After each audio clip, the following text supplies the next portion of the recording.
Thank you very much, Lesego. Minister, thank you very much for joining us here in studio. You've been leading this bid to the 2022 Commonwealth Games to host the Games, and you've sent a big contingent there to bring it home. It's finally here on African soil. What are your feelings?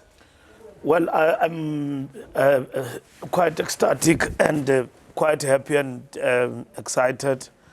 Every possibility we have to bring events of this magnitude to our country shores, it's a great benefit for our people, for the continent, and for young athletes that their generation, unlike those who fought apartheid, will now not only compete in the faraway, places, but here in their backyard at home in South Africa. Yes, quite excited, over the moon, ecstatic. Now that it is done, let's get down to the job and deliver the games. Well, it's another great international tournament that is coming to South Africa. Does it show the world's confidence in South Africa to host World Cup events? It shows confidence. I mean, we have earned our place in the hearts and minds of the people in the world. And I think it is a continuation of the World Cup, in a sense that what happened with the World Cup and all other mega events we have hosted have proven to the world, the capacity of South Africa to host events of this magnitude. And thank you to the CGF and the Commonwealth and everybody else who was involved in ensuring that these games do come to South Africa. Minister, something that was quite attractive about these games, and certainly what made the government give a go-ahead to bid, is the cost factor. I mean, we already have great facilities in the city of Durban around the Moses Mabhida precinct, and we're saving a lot of money. But unlike the World Cup, we don't get a big stipend like we did from FIFA, from the Commonwealth Games Federation. Where will we find the money to host this Commonwealth Games? Well, we've aligned our plans and reprioritized in terms of the government expenditure. So that we don't get new money, which we will not have anyway. To say that if we're to build houses, like in Konubia, human settlement, we align that with the Commonwealth Games, that those houses will be built and delivered as village athletes in Durban, together with the Teguni municipality. We're not going to build new facilities, we upgrade. The biggest investment should go to legacy, infrastructure in terms of sport in and around Durban, and also to upgrade the facilities in and around Durban. The biggest benefactor is that you're going to have millions of people flocking into Durban to the Commonwealth Games like nobody's business. How much money are we expected to make from it? Well, our projection is over 2 billion. We need to negotiate hard. Unlike World Cup, where everything was imposed and so on. Yeah, we stand a good opportunity to basically negotiate with CGF in good faith and maybe win a lot of staff, money, resources for South Africa. Speaking about legacy that you mentioned, a lot of the FIFA World Cup stadiums that we built are seen as white elephants. Mbalula, Peter Mokaba don't get used as much as, say, Moses Mabhida or the FNB Stadium. How are we going to ensure that the facilities that we're investing in are used and used well? Well, the Moses Mabhida was built by architects and a great vision around it. Mike Sutcliffe in Durban, and the Durban Metro and the provincial government of eThekwini. I think they did their homework, We've got everything there in Durban, and they built that facility with a vision that in future will host Commonwealth or the Olympics. Even if you can build the Olympics, Moses Mabhida will still be the centerpiece that you organize your events around. And all what we have to do now is basically to upgrade and so on. And it's forever busy, There is flea market there. There's everything. There is gym and all of that. Other stadiums, if Pirates and Chiefs are not playing and the Springboks and Bafana, look, it's a white elephant. That is the truth. We're grappling with that. Most importantly, people tend to raise the question of the resources.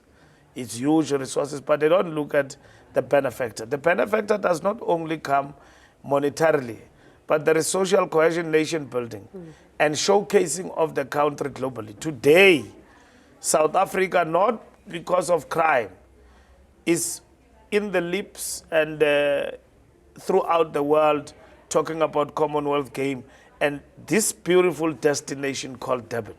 And that is how we showcase the country through these mega events. I can tell you that, trust me, that there are many nations who want to be in our position. And that is why every day we've got to count our blessings. Absolutely. Minister, so hosting the event is one thing, and we're so happy to have it here, but sporting excellence is the next. We've seen some great South African performances from after the 2012 Olympic Games right up to where we are now getting ready for another Olympic Games. But we want to see our athletes participate in probably every sporting code that we will be hosting at the Commonwealth Games. Are you going to be investing more money in sporting excellence and probably the OPEX program in the next few years? Yes, we've got no choice. I mean, that is what comes with hosting, especially these games give young athletes who've never had an opportunity to basically participate at events of this magnitude, to participate as many as possible. After all, it's just around here in Durban. And also it gives us an opportunity to unravel the next generation that is going to come, you know, after all those who are now participating and probably graduating in terms of age, but others will still continue to participate. It's a huge opportunity for athletes. For a department that is run by less than, not even $1 billion, 800 million, there could never be a better opportunity than this one to invest in youth development of athletes and at the same time showcase them and give them, a massive opportunity to participate and showcase their talent. Absolutely.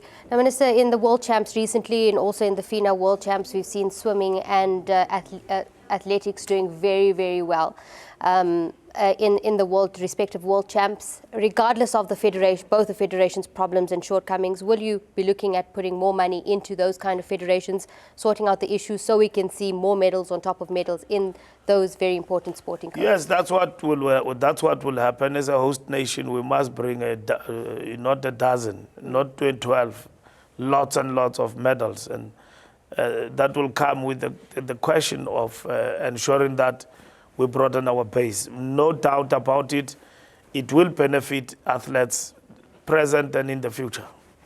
And will we be looking at putting more money or getting more money from the lotto? Certainly, like the England model, all their money from the lotto goes into sports. I understand that we have other socio-economic issues that we need to consider, but will we be getting more money, or hopefully getting more money from the lotto to put into sports development? No doubt the lotto will be one of the biggest contributors to supporting the sports development, like it has happened all the time.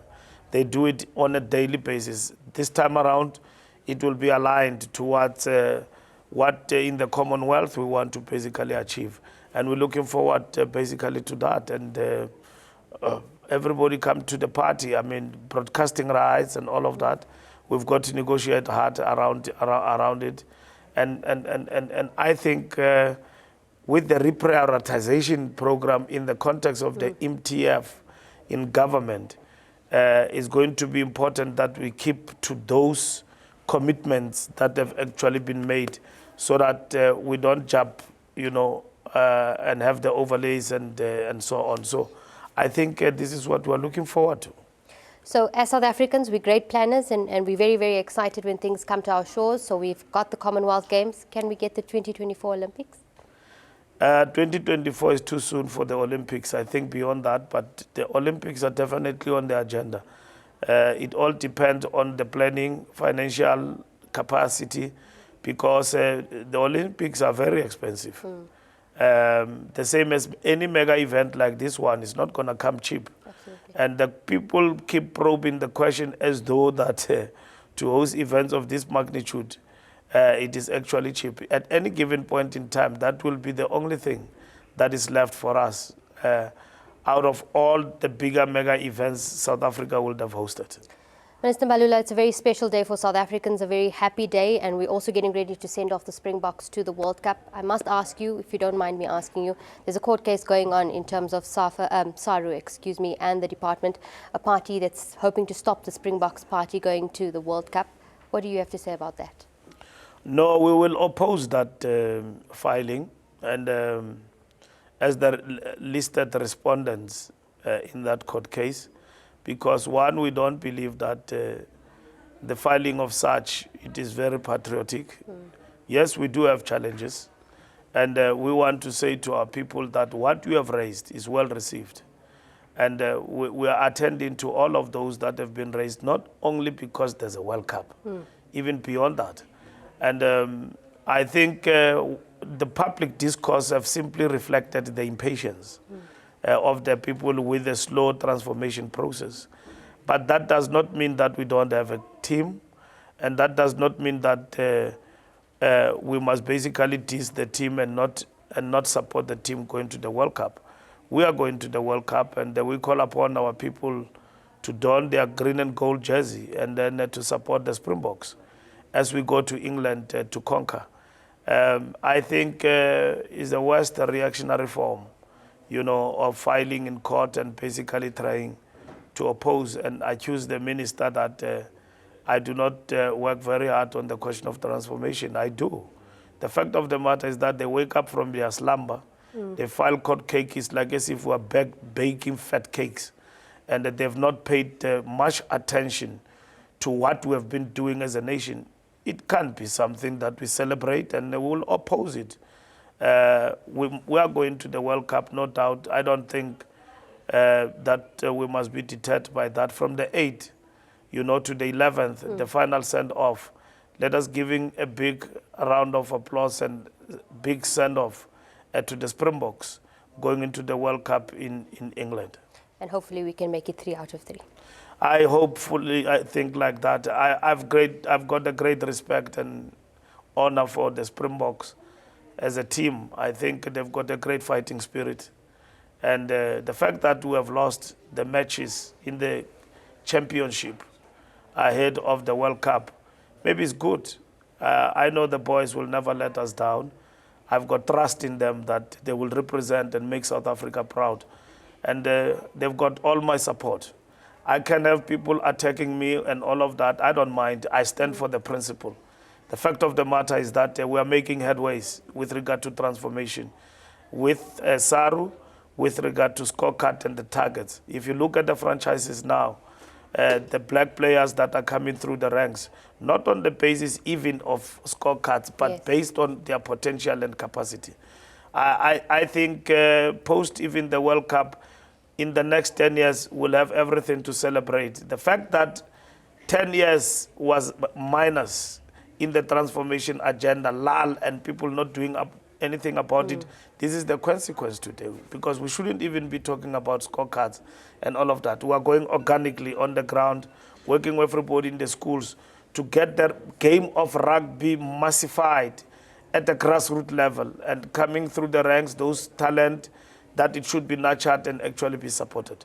So, I'm excited about it, and I'm saying to our people, I'm not saying what you are raising is totally out of bounds. For those who have raised it, it's a progressive agenda, which we embrace ourselves. So we are not anti-transformation. Minister Mbalula, thank you very much for speaking to us here on ANN7. It's such an honor to have you here. Thank you very much. I'm looking forward to coming back for the Sati Awards, Razmatas, Hamdinga. I want to see Jason Derulo, and I'm looking forward to the greatest winners of the evening. Thank you very much for having us. Thank you, Minister. Lovely. It's back to you, ladies.